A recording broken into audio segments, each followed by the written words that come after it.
Opa, e aí pessoal, tudo bem com vocês? Sejam muito bem-vindos a mais um vídeo aqui do resumo do sucesso da nossa série de visualização de dados com o Matplotlib, em que a gente já está aí há muitos vídeos construindo diversos gráficos utilizando essa biblioteca, que é muito comum, né, de você ver aí na parte de ciência de dados, né, e outros trabalhos aí que envolvam uma parte mais matemática e científica, né, que necessite gerar visualizações de dados.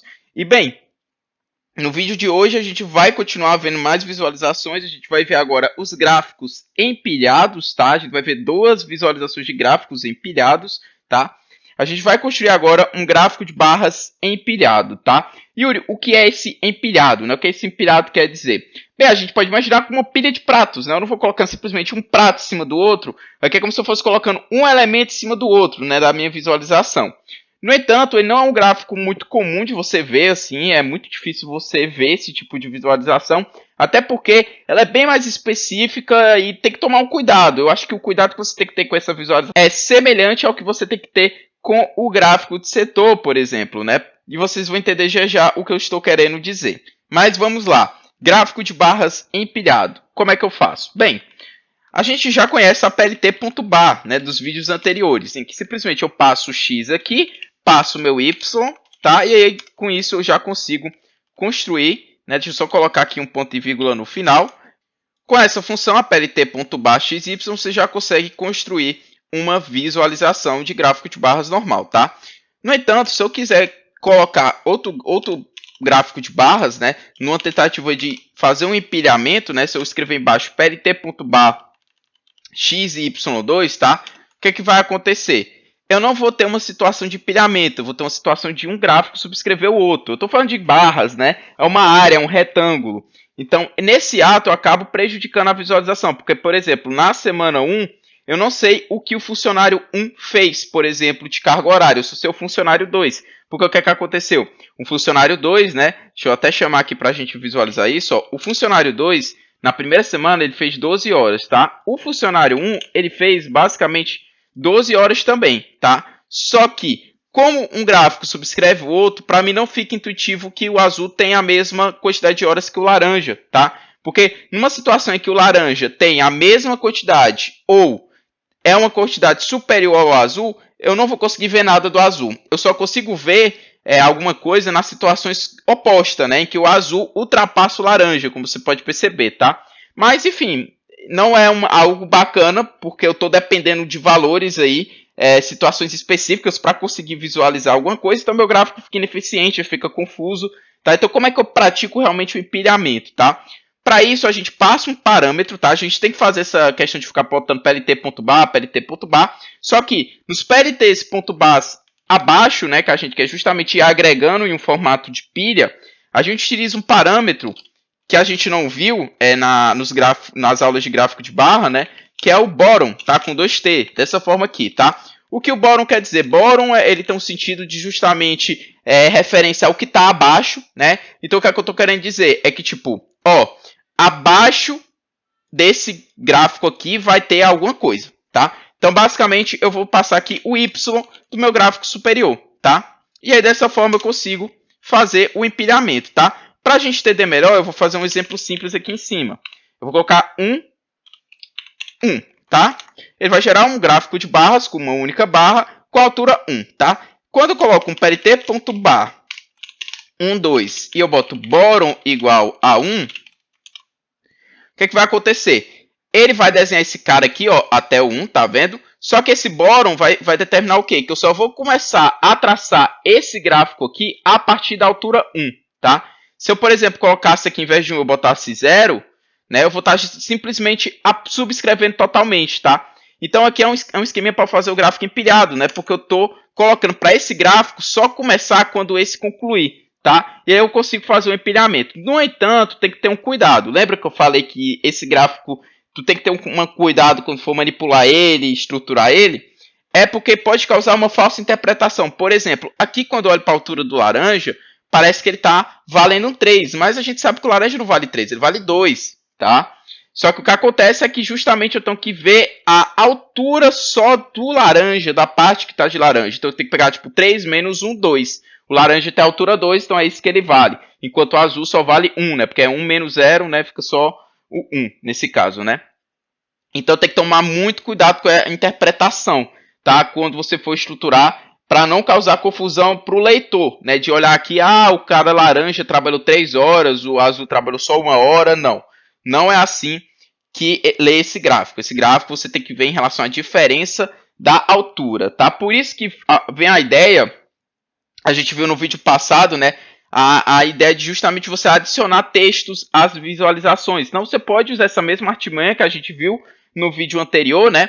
Para colocar aqui dentro informações de texto, justamente dizendo o valor de cada gráfico, né? Normalmente o gráfico empilhado ele vem com essa informação explícita, né? Para justamente não ter o risco da pessoa interpretar errado. Porque querendo ou não, se não tivesse informação, a pessoa vai ter que se guiar pela altura do eixo Y, né? E aí se a pessoa não tem costume, né? Nunca leu esse tipo de gráfico antes, ela pode levar a falsas interpretações porque simplesmente não conhece o jeito correto, assim, intuitivamente, de ler essa visualização. Então, tem que tomar muito cuidado com isso, tá bom?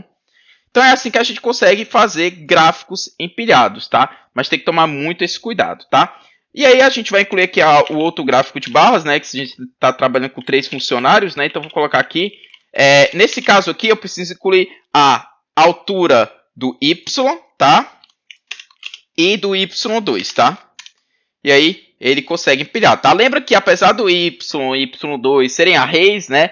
Ele vai fazendo uma lógicazinha interessante, né? Por exemplo, quando eu boto aqui no PLT Y2, né? Eu boto bottom Y, o que é que vai acontecer? O elemento que está no índice 0 do Y2, né? Ele só vai começar, né? O gráfico só vai ser plotado acima do valor do Y, né, que nesse caso é 12, né, no índice 0. E aí vai fazendo isso respectivamente para cada elemento, ele vai casando os valores, tá? Obviamente, tudo tem que ser do mesmo tamanho, né, para dar certo, senão o gráfico não vai ficar correto, tá? Então, dessa forma a gente consegue fazer empilhamentos aqui no gráfico de barras, mas muito cuidado, como eu falei, tá bom? O outro tipo de visualização que a gente pode fazer nessa lógica de empilhamento é o stack plot, tá? É esse cara aqui, tem aqui na documentação do próprio Matplotlib, tá?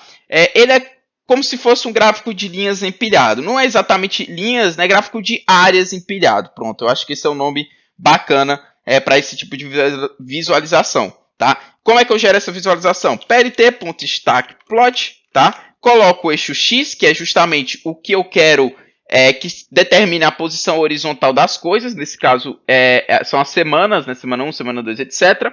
E eu coloco os meus Y, né, que eu quero agregar. Nesse caso, o que vai determinar justamente a posição na vertical. Então, a gente coloca o Y, Y2 e Y3, né, que são os meus 3 Y do meu funcionário. O bacana do stack plot é porque você não precisa ficar que nem aqui o plt.bar, né, botando vários plt.bar um embaixo do outro.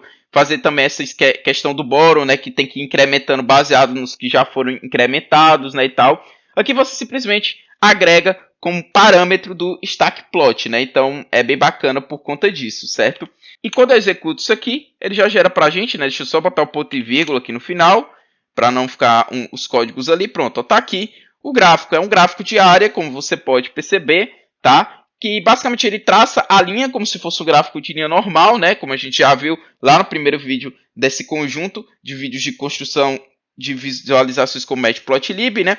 Só que ele faz o preenchimento abaixo da linha, né? Realmente formando um gráfico de área, tá?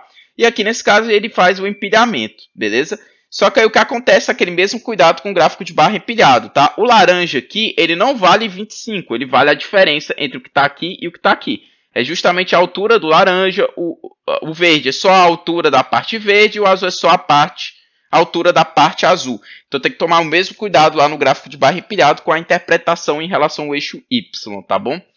Para a gente concluir o vídeo de hoje, só vendo alguns parâmetros que eu posso agregar no meu stack plot, tá? Primeiramente o colors, né? Que é justamente eu quero determinar a cor de cada coisa aqui. A gente passa um array e ele faz a associação. Então, por exemplo, o meu primeiro elemento aqui do array vai ser a cor do meu primeiro Y, tá? Que nesse caso eu vou colocar como sendo red, né? Vermelho. O segundo do segundo Y, né? O Y2. Nesse caso eu vou botar black. E por fim, o do último Y, né? Eu vou colocar nesse caso o purple, tá? Lembrando que aqui eu coloquei nomes, tá? Mas você pode colocar também códigos hexadecimais, tá? Não é obrigado ser o nome da cor. Você pode pegar um código hexadecimal específico e colocar aqui que ele vai fazer o mesmo procedimento, tá? De coloração. Então aqui, ó, você pode ver, ele trocou as cores para mim, tá?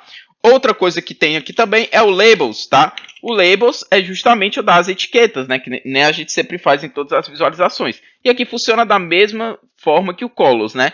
Primeiro elemento é o do meu primeiro Y, né? Funcionário 1. Depois a gente tem o funcionário 2 e por fim a gente tem o funcionário 3, tá?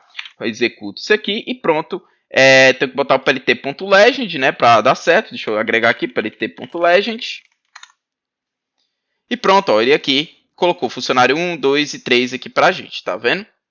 Então é isso, pessoal, bem simples, né, de aplicar esses gráficos empilhados, mas como eu falei, tem que tomar muito cuidado no contexto que você vai utilizar, como você vai exibir para o leitor, para não ter o risco de ocorrer uma falsa interpretação. Mas é isso, pessoal, pelo vídeo de hoje. Espero que tenham gostado. Qualquer dúvida, utilize aí o campo dos comentários. Então é isso, pessoal. Um forte abraço a todos e até o próximo vídeo.